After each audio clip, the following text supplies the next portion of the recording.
Me voy a ubicar por aquí y vamos a hablar de estos cuatro fenómenos musicales y fenómenos sociales, ¿no? Porque al fin y al cabo, estos cuatro jóvenes de familia de trabajadores, de obreros, siempre me llamó la atención, siempre me llamó la atención.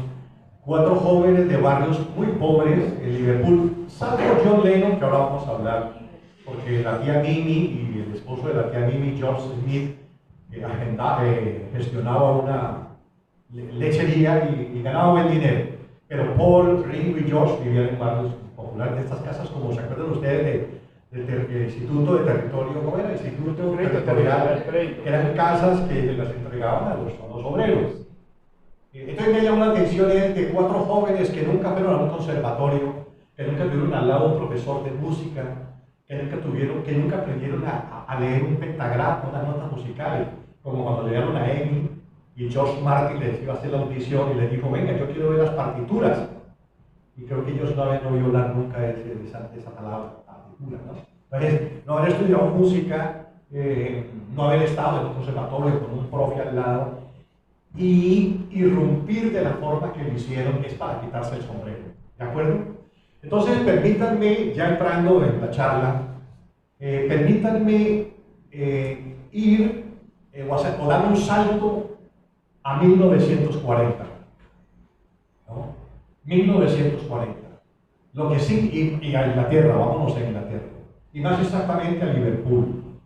Cuando decimos 1940, ese salto, estamos diciendo que estaban en ese momento, infortunadamente, la Segunda Guerra Mundial. La Segunda Guerra Mundial sabemos que fue de 1939 al 15 de agosto de 1945. En 1940, pues ya sabemos que cuando un bebé, los que tenemos hijos o sobrinos, o un amigo que ha tenido su bebé, vemos que en la cuna hay sonajeros y les cuentan cuentos infantiles de noche, ¿cierto? Pues los sonajeros de John, Paul, George y Ringo eran las bombas, el bombardeo, la guerra, algo ignominioso, algo que, ¿de acuerdo? Entonces imagínense la época que ellos nacieron, ¿no? El mayor es Ringo, que su nombre es Richard Starkey, sino que él se cambió el nombre de Ringo por Ring, por los anillos. Cuando uno ve videos de ellos, generalmente uno ve los anillos que lucía en los dedos, pues, de Ringo. Y Stark, porque su apellido, ¿no? Starkey, ¿no? Starkey. Pero cuando él se puso la abreviatura de Stark, le puso otra R para no quedar como estrella, ¿no? Él dijo, yo nunca he sido estrella de nada, yo he sido un músico y he tocado los tambores con pasión. Entonces le puso otra R para no quedar como, no, pues sí, Ringo la estrella, pues ¿cuál estrella? Estrella de Elvis Presley, ¿cierto? Estrella Tom Jones en Inglaterra. Entonces, una de las características de él es su humildad, su sencillez, y eso lo sabemos todos de Ringo. Entonces Ringo, el Starr, nació el 7 de julio de 1940. Hace un año ya, la guerra ha causado estragos en Inglaterra. Que a propósito, Inglaterra, 2 siglos previos a la Segunda Guerra Mundial, Inglaterra era una potencia mundial. La revolución industrial, sabemos que nació en Inglaterra, los textiles, los ferrocarriles, la flota marina, aviones, era un país, era un imperio de actividad. Inglaterra, todo el mundo prácticamente, ¿no? Su presidente o primer ministro era Winston Churchill, ¿no? Que a propósito de John Lennon, su nombre es John Winston Lennon. Julia Stanley, su mamá, en homenaje a Winston Churchill, le puso John Winston Lennon. Entonces, vuelvo a Ringo, nació el 7 de julio de 1940 en Liverpool, donde los niños jugaban en los escombros de los edificios, donde habían cerrado las fábricas, donde el hambre por doquier. Afortunadamente dice Ringo en su biografía que el papá de él era panadero y que nunca faltó pues el pan en la casa, por lo menos comía pan cuantas veces quisiera porque era panadero. Un hombre que también llamaba Richard Starkey, cuando cumplió 4 años Ringo se fue de la casa, nunca más volvió. De las 9 biografías que tengo y que leo y releo por mi pasión por estos 4 fenómenos, no menciona que haya vuelto a su casa y que haya tenido una relación con Elsie, su esposa, pues, ni con Ringo. No lo nombran para nada. Entonces, imagínense un niño a los 4 años sin el papá, ¿no? Y la mamá, camarera, donde la contrataran, ¿cierto? A tender camas, a barrer, a trapear. Así vivía Ringo. Pero Elsie se casó con un hombre que era pintor de brocha gorda, no pintor como Chanito Rojas, aunque todo el trabajo amerita elogio, ¿cierto? Y además tenía trabajo porque como estaba en reconstrucción, aparentemente, ¿no? Por la Segunda Guerra Mundial, pues lo que se derrumbaba y lo que construyeran, pues había trabajo para los pintores de brocha gorda. Entonces decía que Liverpool quedó desmoronado totalmente, pobreza, desempleo, ¿no? 3 meses después nació John Lennon, John Winston Lennon Stanley, el apellido de Julia es Stanley. Nació el 9 de octubre de 1940, es mayor 3 meses Ringo, en 1940. También los sonajeros de su cuna, ¿cuáles fueron? ¿No? Explosiones permanentes y bombardeos. En 1942, 2 años después, el 16 de junio de 1942, nació Paul McCartney, ¿no? Hijo de Jim McCartney. Había dirigido una orquesta de jazz, ¿no? Era trompetista y pianista de una orquesta de jazz. Él fue el que tuvo, no el profesor, ¿no? Pagado por horas, pero sí él cuenta en sus biografías de Paul McCartney que él, papá, a Michael y a él, son 2 hermanos, Ringo fue hijo único, decía, bueno, a dormir ya, pero Paul bajaba, una casa pequeña de 2 pisos, y bajaba a ver cómo tocaba el piano y cómo ensayaba con la trompeta, ¿no? Ven que el que entre la miel anda, algo se le pega, o la mímesis, de lo que hablan los griegos, ¿no? La imitación. Y nació, pues, como les digo, el 17 de junio de 1942.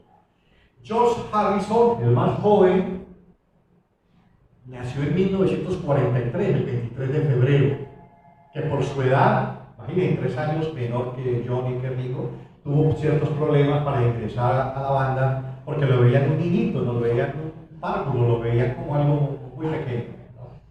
Entonces quería iniciar este prólogo con el ambiente de ellos, ¿no? En el ambiente que habían crecido.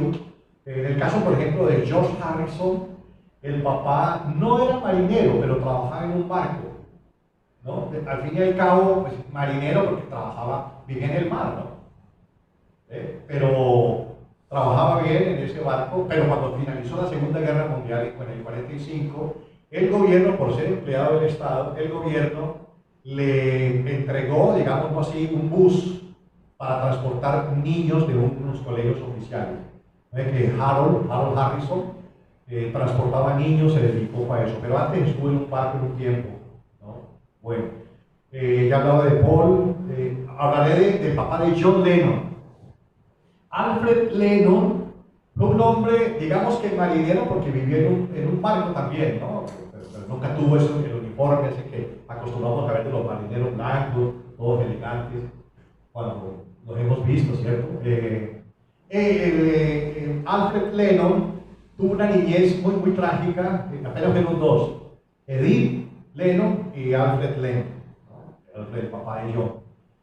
El papá de ellos, Jack Lennon, el joven incursionó en la música y se fue para los Estados Unidos, atravesó el charco y estuvo en los Estados Unidos, y allá tuvo un dúo que se llamaba los Juglares de Kentucky, y tocaba muy bien el banjo. El banjo es un instrumento de origen africano y la base es un caparazón de animal. Él aprendió a tocar el banjo, no tuvo éxito en Estados Unidos, regresó a Liverpool, se casó y nació John Lennon. ¿De acuerdo?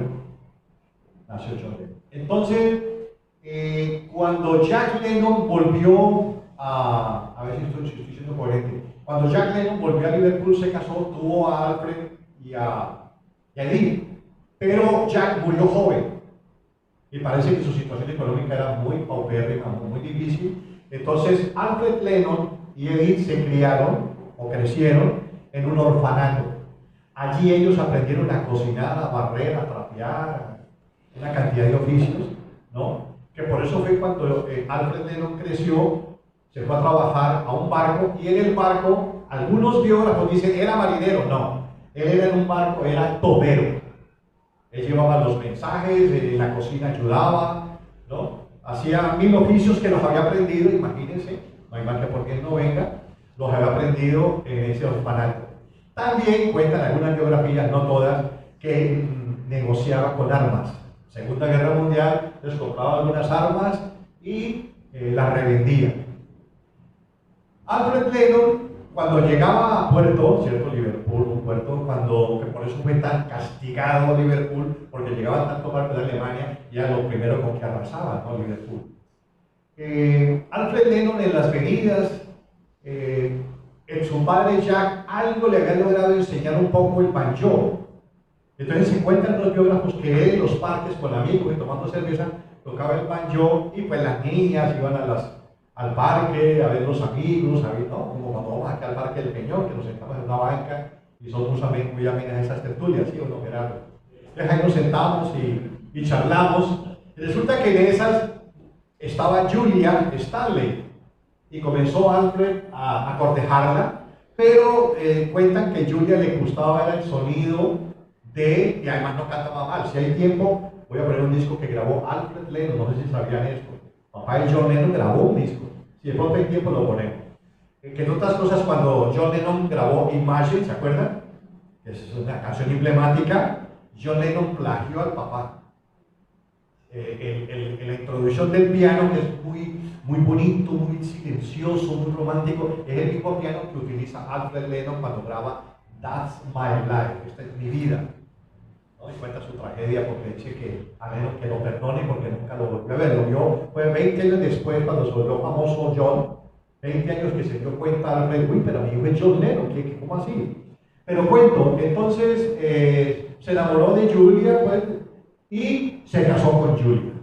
La familia de Julia Stanley no quería nada a Alfred porque se desaparecía con frecuencia, ¿no?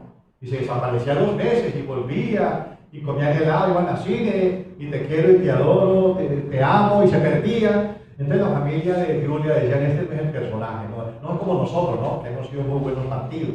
No, al hombre lo tenían como un personaje ahí como desjuiciador y tal. Bueno, en una de esas se casó con Julia y no fue nadie al matrimonio, ni de la familia de Julia, ni bueno, yo no, su hermana Edith, ¿no? Que ningún biógrafo cuenta si Edith estuvo en el matrimonio, nunca han contado. Lo que sí les puedo decir es que los biógrafos coinciden que se casaron y por la tarde se fueron para cine. Imagínense. Estuvo 3 días en compañía de Julia, parece que en un hotelucho, excusan el término, y se fue otra vez para alta mar y volvió como a los 6 meses. Entonces iba, venía de una forma una relación muy intermitente, tan intermitente que una vez se perdió 2 años. Y cuando volvió esta belleza de Alfred Lennon, Julia ya se había casado con John Dickens y había tenido ya, imagínense, una hija, y luego al año siguiente nació la otra hija. Entonces, claro, Alfred se encontró con esa situación de, ¿cómo así mis hijastras? ¿Cómo así estas niñas? ¿Qué pasó? Entonces, ahí fue cuando ya Alfred dijo, ahora sí me pierdo del panorama. Pero, ¿qué pasó con John? Julia, algunos la han criticado férreamente, otros dicen que no. Paul dice que no, que era una gran mujer, otros han dicho que era muy fiestera y muy brincona. Por ejemplo, un soldado norteamericano de los que llegó a Liverpool embarazó, hay mujeres que no les gusta que uno diga eso, ¿no? No, se embarazaron los dos y los dos van a tener el bebé, ¿no? Ustedes me regañaron porque yo dije la embarazó, pero ¿cómo así? ¿Y él qué? Pues, él no tiene allí hijas en ese entierro, entonces era como falta de respeto, ¿no? Entonces, tuvo un hijo con un militar norteamericano y esa la escondieron, ¿no? Para que John no se diera cuenta.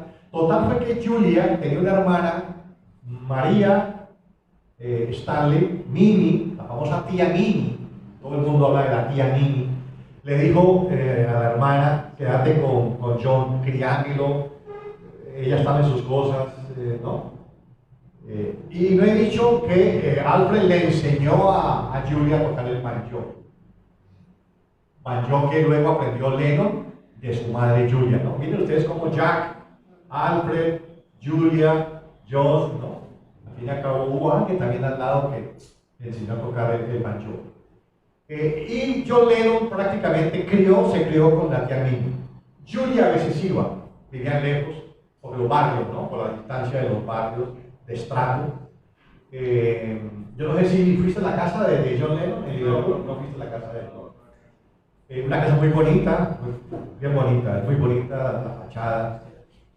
Yo no la he visto, no he ido a Liverpool, pero fotografías.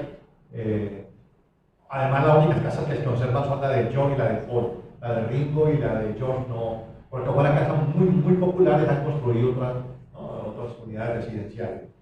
Entonces John se crió con la tía Mimi, y la tía Mimi fue una mujer muy dictatorial, muy férrea, muy estricta. En cambio, George Smith, el esposo de la tía Mimi, quería mucho a John, lo contemplaba y tal, tanto que fue el primero que le regaló la armónica y la aprendió a tocar muy bien. Ahora cuando veamos el video de Love Me Do, vemos cómo la toca de bien, y en otras canciones Lennon la toca muy bien la armónica. Bueno, entonces ellos siguen creciendo en medio, ya lo hemos manifestado, ¿no? En medio de ese mundo asiago, triste, ¿no? Balas, guerra, bombardeos, en fin. El papá de Paul perdió los dientes, medida pues que avanzaban los años, y no pudo seguir tocando la trompeta, ¿no? Entonces se volvió vendedor de algodón. Todos sabemos que si hay un respeto por la empresa textilera son los ingleses. Entonces él era vendedor de algodón. Antes de ser vendedor de algodón, era chofer de un carro cisterna, de un camión cisterna dedicado a apagar incendios de lo que iba, pues, ¿no? De los bombardeos, lo que podía apagar.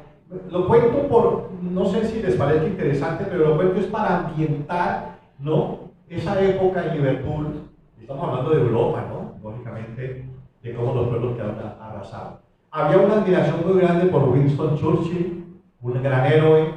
Sin embargo, así como hay personas que lo elogian, Churchill después fue juzgado, ¿no? No directamente, sino ideológicamente, políticamente, por un hombre que sí, no dejó que Alemania invadiera más Inglaterra, pero gastó muchísimas libras esterlinas en armamento y dejó casi en la ruina Inglaterra. Además porque en 1945 bombardeó una ciudad alemana, Dresde, y murieron cerca de 35.000 civiles, y eso no se lo perdonan a Winston Churchill, ¿no? Admiración, pero a la vez un matón, ¿no? Cuento todo esto porque vamos a ver los videos de ellos, de los Beatles, lógico, pero cuento todo para ver cómo tan difícil, ¿no? Porque la costumbre era de que el hijo heredaba el puesto que el papá había tenido en la fábrica, ¿no? Siempre andaba el hijo quería imitar al papá, quería ser hasta pronto reemplazar en el mismo puesto. Y resulta que salir 4 jóvenes que ninguno pues quiso repetir la historia del papá, ¿no? Bueno, yo creo que ha sido una historia, ¿no? Una breve historia y me he puesto trascendental por eso, ¿no? Para darle más énfasis a esa época.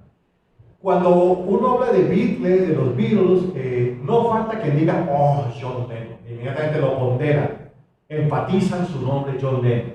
Sí, fue un hombre muy interesante, gran compositor y gran músico.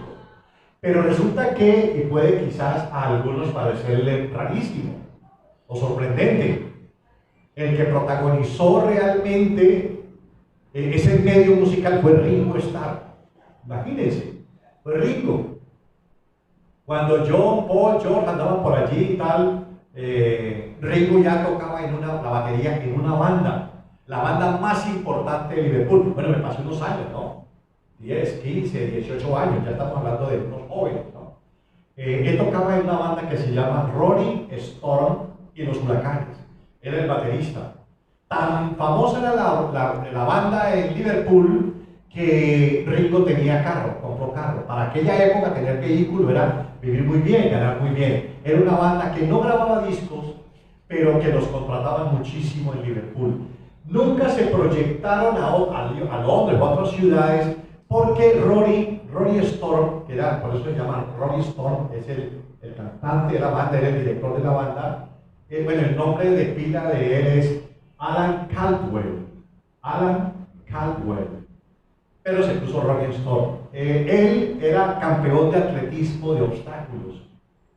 Entonces, por eso él nunca viajaba con su banda a otras ciudades, porque competía y además era un medallista, era un campeón. Ya lo vamos a ver ahora a Alan Caldwell, a Ronnie Storm. Y además era un seguidor del equipo de fútbol de Liverpool.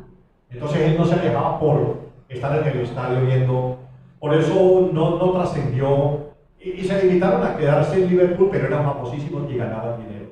Entonces voy a compartir con ustedes, quiero que observen quién es el baterista, Ringo.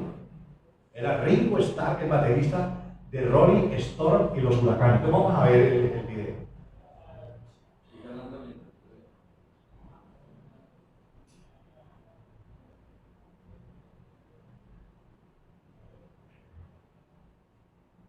¿Te tapo algo? ¿No? ¿Te tapo? No.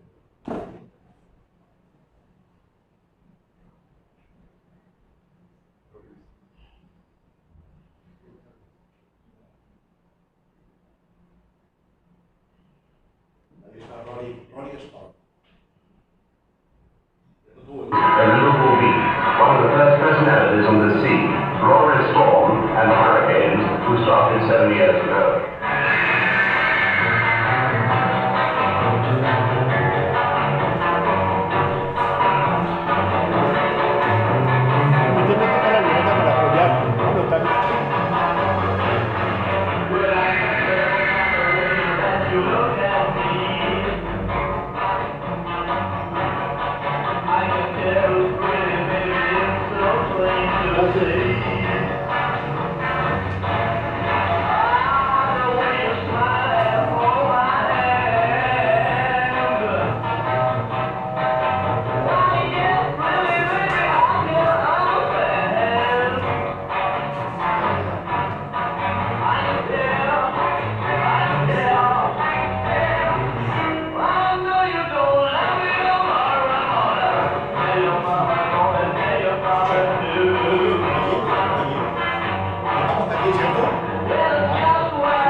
Compartir con ustedes. Pero ahí está, Ringo estaba de baterista. Él estaba otro baterista. ¿El baterista quién era? Sí, Ringo. Ringo. ¿Lo vieron? Sí. Incluso yo pensé que con los virus de que tocaba el Charlie moviendo, que aquí también, ¿no? Sí, Ringo. No me lo han preguntado, pero el Beatle que yo más admiro es a Ringo Starr. Bueno, hablemos de Ronnie Storm.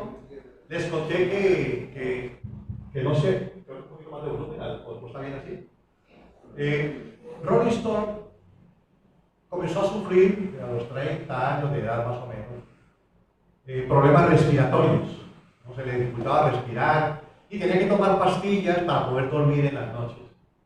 A la edad de 34 años, en 1974, él exageró, parece que sufrió mucho por no poder dormir, exageró con las pastillas, la sobredosis y murió. Y la mamá de Ronnie, o de Alan Caldwell, cuando fue a la habitación, ¿no? Porque no se levantaba, según cuentan los biólogos, a desayunar, entró a la habitación, lo encontró muerto, y la mamá, Violeta, al verlo muerto, cogió las pastillas y también ella esa sobredosis y también murió. Fue una tragedia allí, ¿no? Ernest, el papá de él, era vigilante de un hospital y tenía una hermana, Iris, era apenas dos, ¿no? Bueno, murió Violeta, murió Ronnie. Eso fue para ellos una tragedia, para Ringo lo cuenta que eso fue su gran amigo y en quien confió tanto tiempo, ¿no? en la banda. Iris después se casó con unos músicos también de Liverpool que lograron relativa fama, ¿no? Iris. George Harrison fue novio de Iris un tiempo y luego Paul McCartney fue novio de... Bueno, no es de que se casó, no, primero fue novio George de Iris como 4 meses y luego como un año Paul y luego ya se casó. Pues.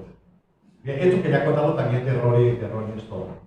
Bueno, yo traje chancú de todas maneras. Hay algo también que es bueno decirlo, que me acordé ahora, cuando Ronnie Storm tocaban en la caverna En Liverpool, ¿conociste la caverna? No, pues conocí la invitación, pero no conocí el sitio original. Ah, bueno, no, porque lo tumbaron, ¿no? Pero de todas formas, cerca del antiguo, pues construyeron una nueva caverna. La caverna era un sitio, algunos biógrafos hablan de un sitio de mala muerte. La más que habían sido unas bodegas en la guerra donde guardaban armamentos, guardaban comida, ¿no? Un lugar sin ventilación, sin ventanas, y allí se presentaban las bandas, después de que dejaron de ser bodega, se presentaban las bandas, ¿no? De jazz. Solo se permitía que tocaran jazz, no más. Hay una señora que se llama Alicia Mona Best, aunque el nombre original es Alicia Mona Shaw, S-H-A-W, como el escritor, como Bernard Shaw. Ella compró esa casa, vivía en el segundo piso, y abajo era esa bodega, la caverna, donde se presentaban grupos, y los marineros, la gente que iba y venía en barcos, era el sitio de tomar cerveza, era el sitio de emborracharse, y de ver grupos de jazz. No permitían otra clase de música, pero la calidad se impone, los grupos se imponen, y después fue lo que permitieron otra clase de música. Entre otras cosas, los Beatles, ya hablando de Beatles, tocaron allí 292 veces en la caverna, en este lugar, pero un alcalde, por ampliar unas vías, tumbó gran parte de la caverna, dejó algo de esa construcción enseguida, y con parte de ladrillos y parte de escombros que quedaron, construyeron la caverna ahora que hay, ¿no? La Mona Best se le conoció como la Mona. En Inglaterra, en Liverpool, decir la Mona Best era la empresaria, pues, de los grupos de música.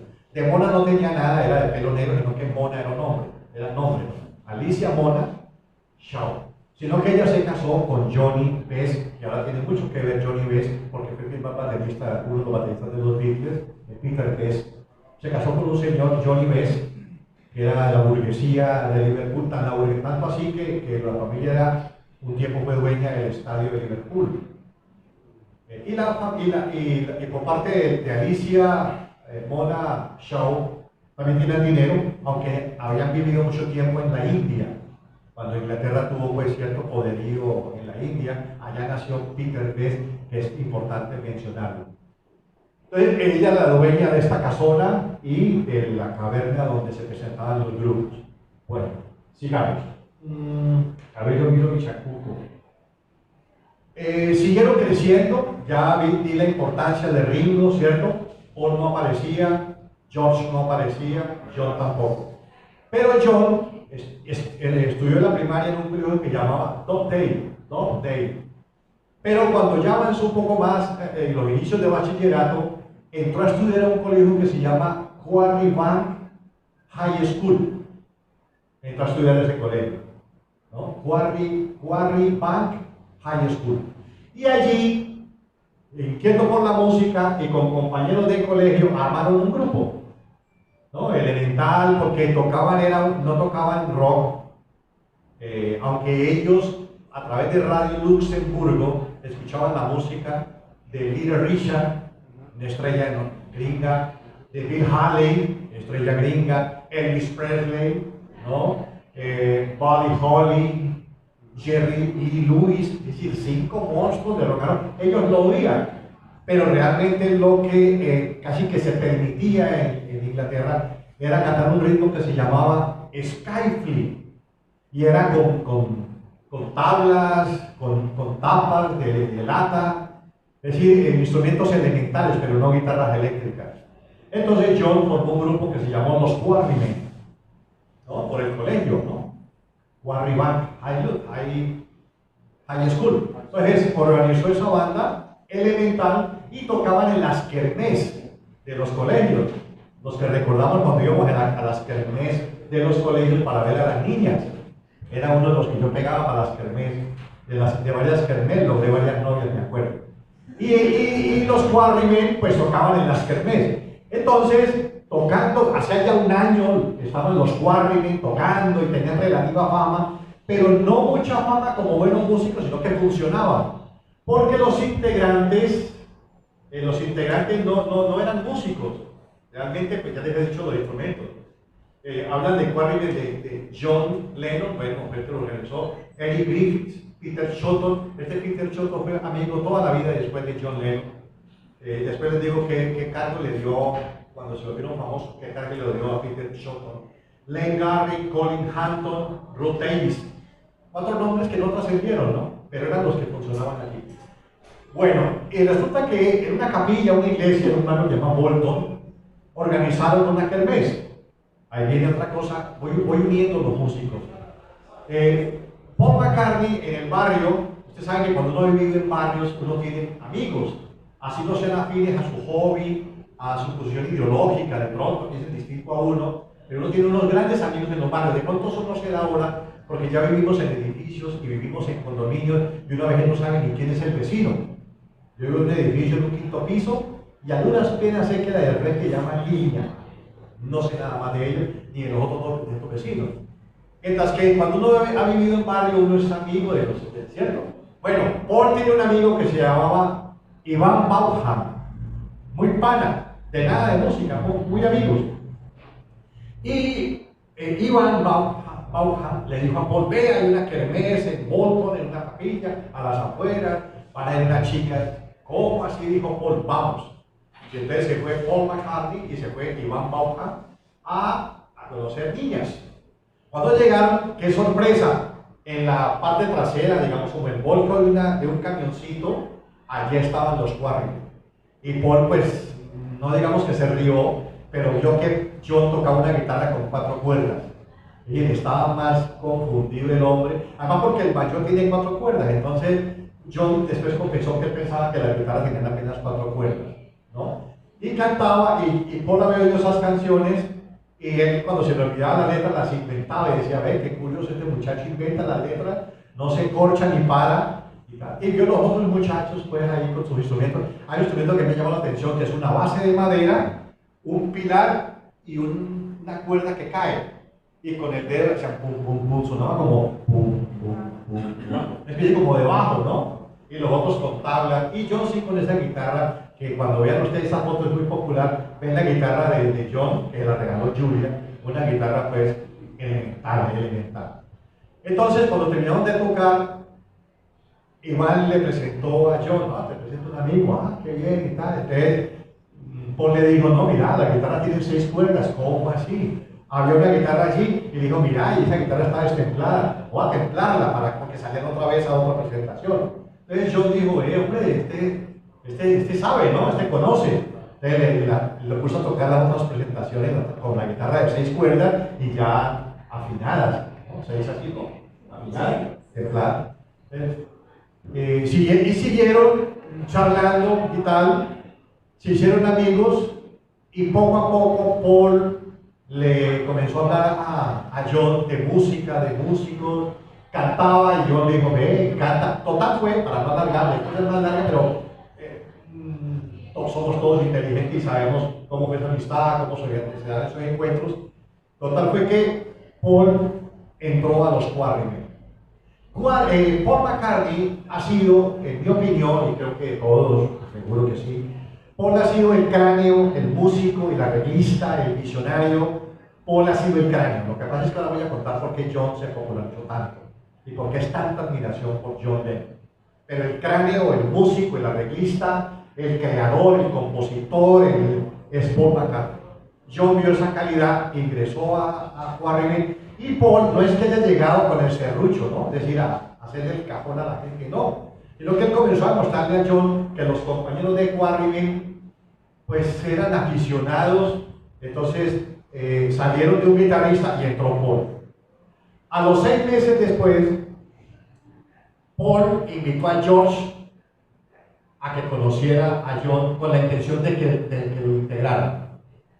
Pero la cuestión, ustedes preguntarán: ¿y cómo Paul sabía de la existencia de George? Porque Paul y George estudiaban en el mismo colegio, en el Instituto Liverpool. Y cuando Paul se montaba en el bus, más adelante se montaba en el mismo bus George Harrison, un muchachito, ¿no? Imagínense, era el más joven de todos. Entonces, y él veía en el bus que George, cuando se montaba en el bus, sacaba un cuaderno y comenzaba a pintar guitarras. Era un gomoso de las guitarras. Y como todos los colegios, lo sabemos, tiene su semana cultural, ¿no? Perdón. Paul veía a George que cantaba con un hermano de George haciendo dúo en las presentaciones del colegio, y Paul veía que George punteaba con una agilidad impresionante para la época. Entonces le dijo a John: ven, tengo un amigo, George Harrison, es muy joven, muy jovencito, tiene 14 años, pero es un monstruo para la guitarra, tráelo. Total fue que lo vio tocar la guitarra. Primero se hicieron amigos, ¿no? Sino que Paul decía que poco a poco acercarlo al niño, a John con ese temperamento de líder, ¿no? Ahora les cuento qué pasó con él cuando murió la mamá. Menos mal que tú hiciste el de allí, si no ya me habían mandado John Lennon en esa época, ya sido amigo de él. Y no estoy hablando de asesinos, sino de unos comportamientos muy violentos, pero ahora les digo por qué. Entonces, y a mí me gusta adelantar para como en las novelas, que queda el capítulo al final y dice: uy, mañana no lo pierdo la novela, porque que hubo y se la va a finalizar, no me pierdo la novela mañana. A ver, este man ya habló de que John Lennon fue calavera, pues no me pierdo, no me voy todavía. Entonces, logró entrar George Harrison. Al entrar George, le hicieron el cajón ¿a quién? A otro de los de Warren, ¿cierto?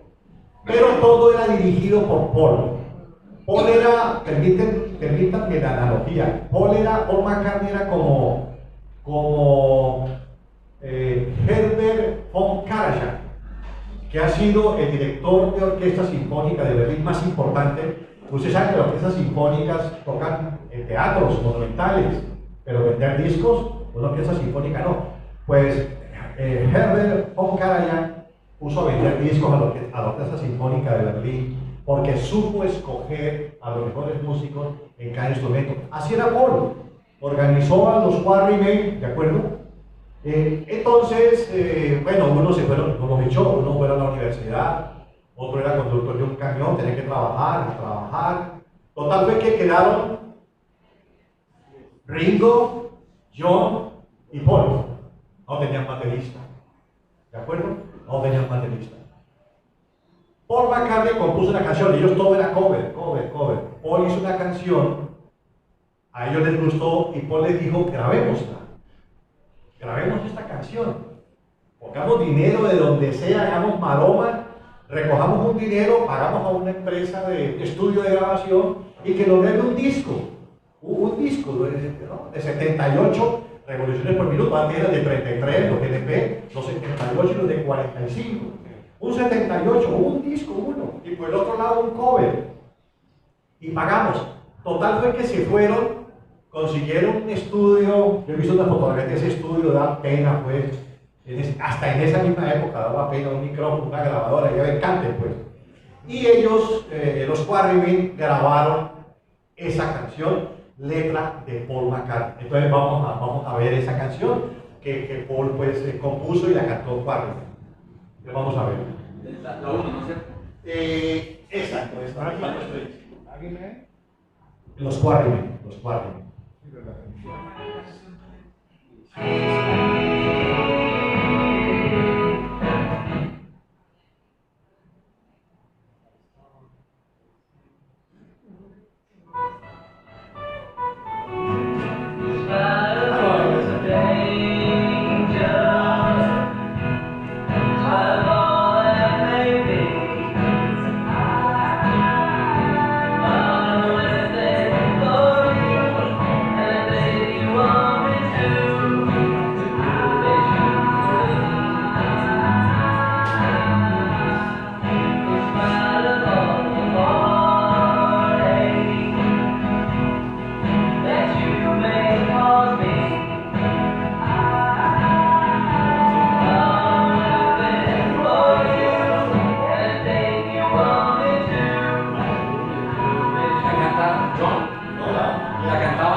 es George, el niño, ¿no? Quita un momentito para ver las caras. Mira, miren los jovencitos, ¿me puede quitar la Mira, John, Nicole, no, el muchacho de 16, 17. Está bien. ¿Listo? ¿Cuántos años tenían ahí? No, 16, 17, 18 años. Eran unos niños, ¿no? No había batería todavía. Allá voy, no había batería. Había percusión. No, exacto, no había percusión. No, exacto. Hay un punteo, no se escuchó, pero hay un punteo donde uno dice, uy, este Harrison, un monstruo, ¿no? Hay un solo de George allí tocando punteando en un solo, y uno dice, uy, caramba, es un genio, George Harrison, es un genio. Les cuento que desde el primer disco que salió de ellos, Don't Bother Me, fue el primer disco que yo oí de ellos en el 1963, que yo oí ese disco de Don't Bother Me, no me molestes. A partir de ese momento en que yo dije, ellos van a ser unos grandes músicos. Les quiero contar algo personal, brevemente. Una vez yo llegué a la casa, nuestra casa era en Mar Granada.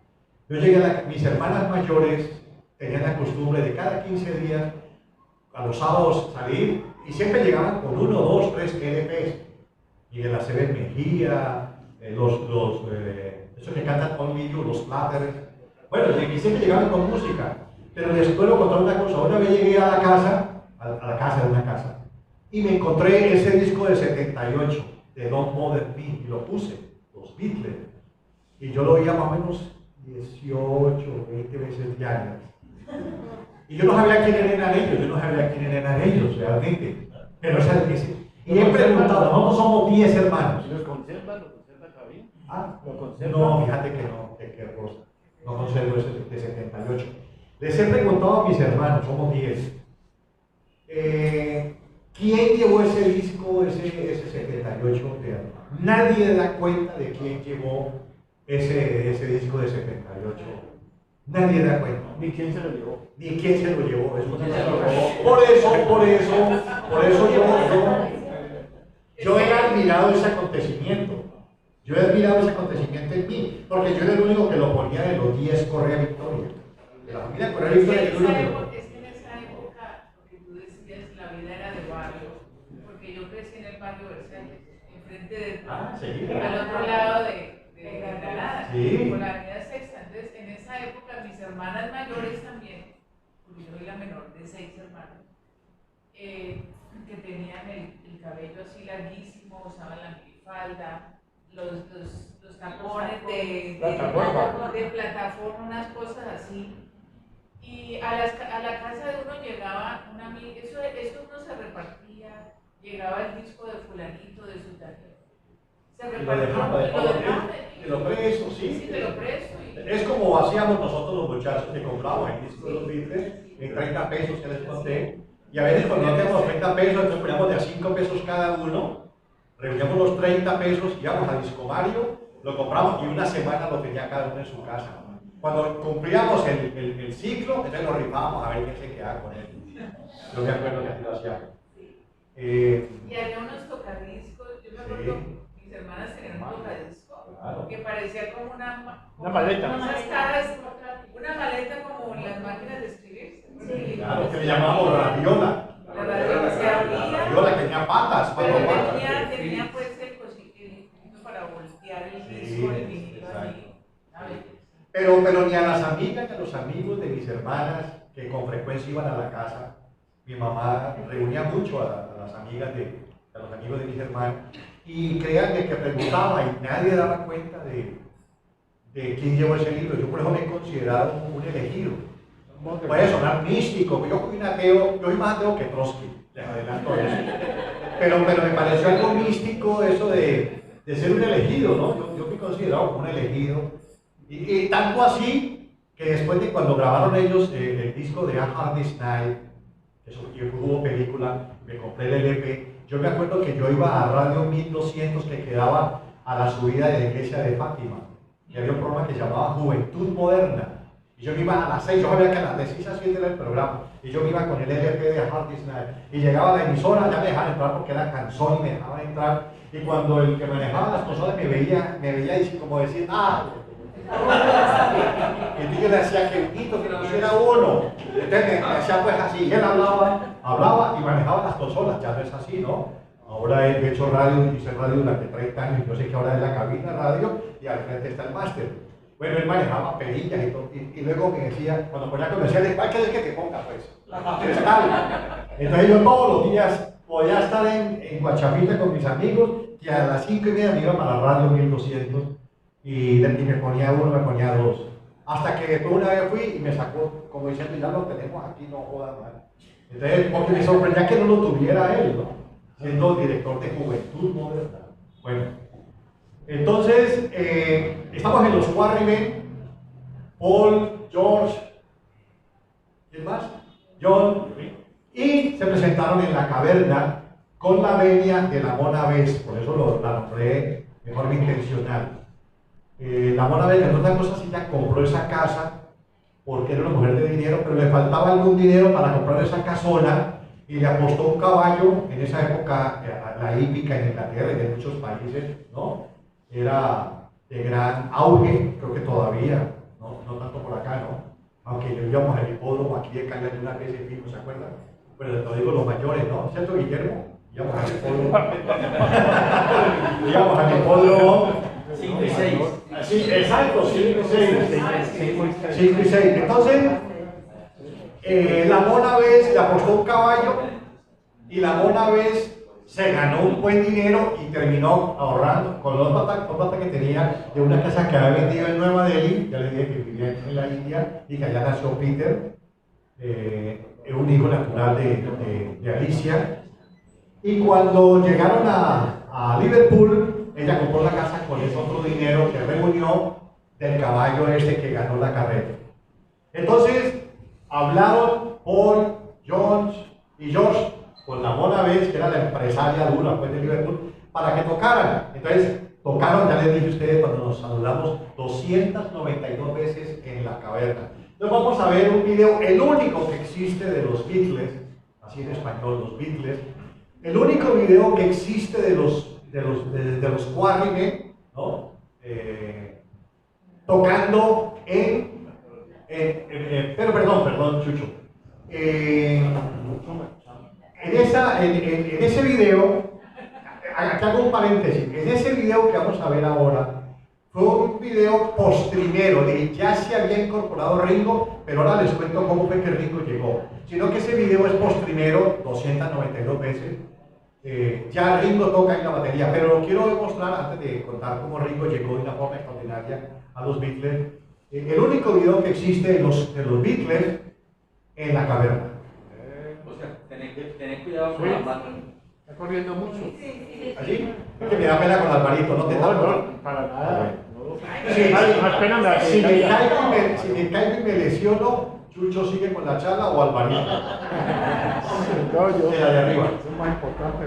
Vamos a ver a los Beatles después de...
Mostré el video porque ya está Ringo, pero les quiero contar algo. Cuando ellos comenzaron a audicionar en la caverna y llegaron los tres, John, Paul y George, la Mona Vez le dijo, mi hijo Peter es, que en otras cosas no era hijo de Johnny Bess, el que les dije que la familia había sido dueña del estadio de Liverpool, pero lo adoptó y le dio el apellido a Peter Best. Le dijo, sí, toquen, pero el baterista tiene que ser mi hijo. Les impuso a Peter Best, o a Pete Best, ¿no? Entonces, me atrevo a decir que más de 200 veces tocaron los Beatles, pues George, Paul y John con Peter Best. Además, Peter Best era la pinta, el James Dean, el Tony Curtis, era una pinta, pues. Entonces, las niñas que iban a la caverna, un lugar que le cabían 300 personas y le metían 500 sin ventilación, le dijo a la gente olía a collar de oso. Imagínense ustedes, imaginen un recinto sin ventilación, sin nada. Imagínate, aquí estamos dichosos con el acondicionado. 300 y le metían 500. Entonces, bueno, Peter Best, y sin embargo, aceptaron a Peter Best no como el gran baterista, sino porque no había otra opción. Las otras bandas tenían ya su grupo. Resulta que el 16 de agosto de 1960 recibieron una llamada, un señor de apellido Williams, que era como el manager, que les ayudaba. Nunca lo consideraron manager, ese señor de apellido Williams, a los Quarrymen, ¿no? Porque ahora les hablo de cómo de Quarrymen pasaron a ser Johnny los Dog Moon, ¿no? Los perros de la luna, Quarrymen, los Johnny los perros de la luna, luego los Silver Beatles con doble E, que son los escarabajos, luego Beatles, ¿no? Silver Beatles, varios nombres. Entonces, llegó una comunicación de Alemania, de Hamburgo, ¿no? El dueño de un bar, que según los biógrafos de mala muerte, llegaban drogadictos, borrachos, me parece que era un sitio, no lo conozco, pero por lo que he leído, y los contrató para que fueran, porque a él no oí hablar algo de que qué chévere, que tocan, ¿no? Bueno, que me embolaten a todos estos borrachines, me los embolaten tocando. Entonces invitaron a Peter Best porque no había otra posibilidad. Miren que no estoy hablando de talento como he hablado de John, de Paul, de George, ¿no? Entonces se fueron con Peter Best a Hamburgo, y allá estuvieron 4 meses cantando en un lugar que se llama Kaiser Keller. Y allá tocaban entre 10 y 15 horas diarias. Tenían que drogarse, pero no LSD ni cocaína, sino hablando de medicamentos, unos medicamentos que como que da energía, da vitalidad, no era para trabarse, ¿no? Como Gerardo, por ejemplo, que es un animalito. No, era más bien, sí, porque fue que los marihuaneros tuvo en el peñón, ¿verdad? Ese man era marihuanerísimo. Fue el que a Checho y a mí nos invitó a que nos enseñamos marihuana. Y después Gerardo le enseñó a Guillermo como marihuana. Bueno, entonces, imagínense, tocaban y ellos vivían en el mismo bar. Y dormían en el suelo, en colchonetas, es una cosa impresionante. Pero Rolling Stone y los Huracanes dormían en hotel. ¿Miren ustedes la diferencia? Y Ringo y Bill dormían en el hotel. Pero resulta que Peter Best incumplía a veces. Ellos competían o participaban, ¿no? O alternaban mejor, ¿no? Varias bandas. Había un cantante que se llamaba Tony Sheridan. Ahora les cuento de Tony Sheridan. Tony Sheridan cantaba y era el Elvis. Además canta igualito a Elvis. Ahí tengo yo un CD, el disco que grabaron con Tony Sheridan, los Beatles. Tony Sheridan los contrató a los Beatles. No aparece el Beatles en el nombre, en el CD, en esa época del LP, sino Tony Sheridan, pero quien nos acompañó fueron los Beatles. Pero bueno, Ringo vivía muy bien. Y entonces compartían los Rolling Stones con los Huracanes. En esa época eran los Silver Beatles, ¿no? Y vivían en condiciones muy difíciles, muy duras. Paul en una de las últimas biografías que tuve la oportunidad de comprar, un libro como de 1000 y pico de páginas, y también compré otra biografía de George Harrison. Yo nunca he leído una biografía, ¿no? Se dicen biografías por él, ¿no? Es una autobiografía de George Harrison, y cuentan que eso era una locura, mantenían locos, pero yo les decía que Kaiser Keller toque. Y toda esta gente, todos esos borrachines, pues felices con ellos y con Rolling Stone. Y Peter Best a veces incumplía en las presentaciones. Entonces le pedían a Ringo que los acompañara. Ahí poco a poco fueron conociendo a Ringo, ¿no? Y Ringo muy disciplinado, ha sido un hombre muy disciplinado, Ringo. los acompañaba y como cuando yo estaba en descanso, los huracanes, veían a los Silver Beatles, pues ya sabía qué canciones, ¿no? Le era fácil seguir las canciones.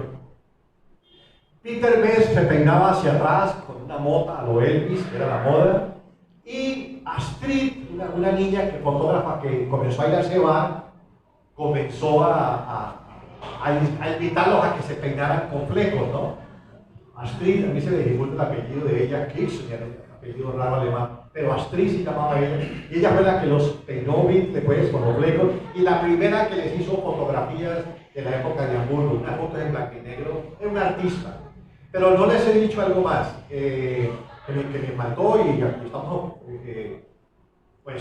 podemos remediarlo. Cuando se fueron a Hamburgo, John Lennon entró a estudiar, después de los Quarrymen, que se retiró, él quería estudiar era arte, quería ser pintor, y entró a la escuela de arte. Allá conoció a Cynthia Powell, quien fue su esposa, ¿no? Su primera esposa. Y también conoció a Stuart Sutcliffe, filósofo, pintor, y se fueron a vivir a una habitación de una casa. John Lennon, la tía Mimi casi le dio un parto, sin embargo lo seguían manteniendo, pues no, era pues el acomodado de los cuatro, y vivían Stuart, Cynthia Powell, que era hija de un médico prestigioso de Liverpool, y John. Cuando se fueron para Hamburgo, en esos días antes previos a la ida a Hamburgo, Stuart ganó un premio con una pintura y ganó muy buen dinero con esa pintura. Vendió esa pintura. Y John le dijo que con esa plata compraran un bajo. Un bajo Hohner o Hohner. Finísimo. Finísimo ese bajo. Pero Stuart no tocaba bajo. Sin embargo, lo invitó para que hiciera las fotos que hay en Hamburgo de los Silver Beatles. Siempre Stuart está de espalda, porque él no sabe tocar el bajo. Todas las fotos él siempre sale de espalda. Él movía las cuerdas. Yo a veces con esto los amigos míos músicos que tocan bajo, que digo yo, eso es muy fácil. Pero eso no, ustedes saben, ¿cierto, Rosana? Eso es un arte. Pues se lo llevaron y resulta que Stuart era más pinta que Peter Best. Y se enamoró de Astrid. Y cuando ellos volvieron a Liverpool, Stuart se quedó con Astrid y se casaron. Y se quedó con el bajo. Entonces le cedió, pero me gusta que me hayas acordado, Chucho. Quedó el bajo y Paul se vio en la necesidad de tocar el bajo. Él tocaba la guitarra rítmica, porque el que punteaba era George y el otro de rítmica era John. Pues no hubo otra opción, Gustavo Adolfo, que Paul McCartney tocara el bajo. Y ahí se quedó. El bajo, después lo vendió y compró uno que parece un violín, que es el bajo forma violín que toda la vida usó Paul McCartney, ¿no? Han visto las fotos, ¿no? Bueno, ahora lo veremos en video. Esta charla puede terminar entre 11 y 12 de la noche. ¿Acaso que vamos de pucha o a las 12 de la noche?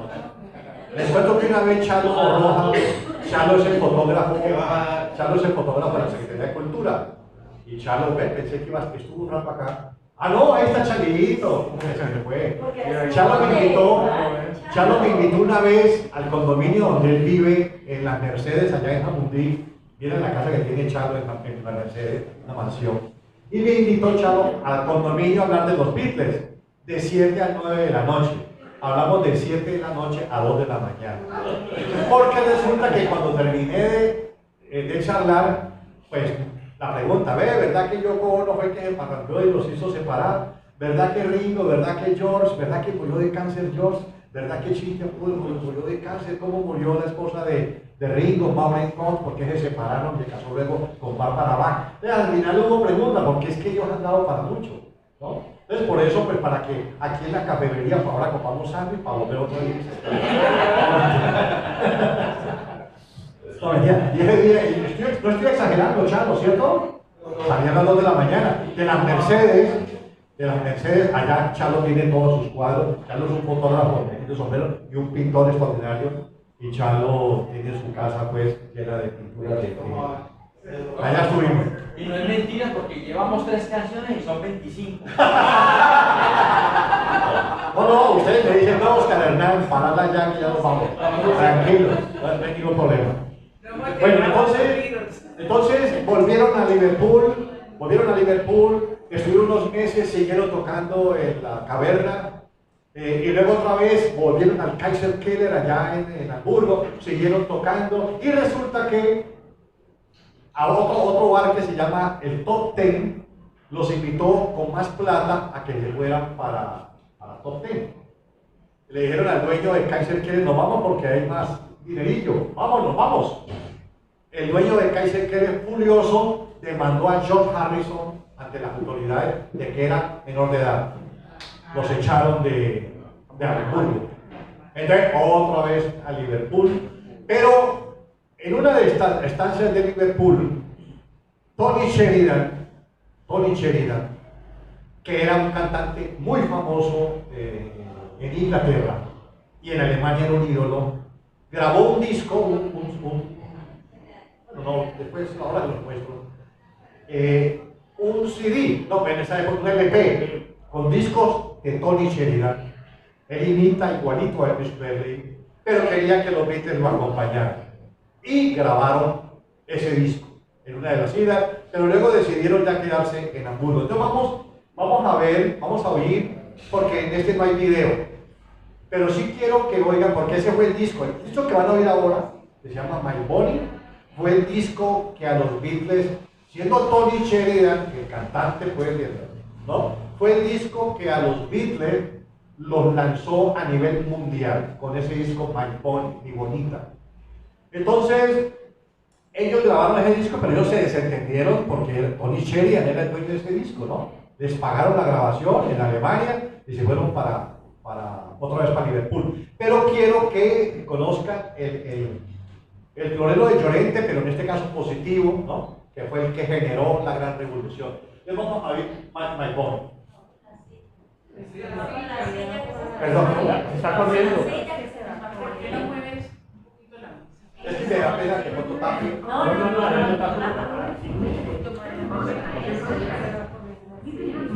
No me miren a mí, miren la. Vamos a ir My Bonnie.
Mucho sabor, ¿no?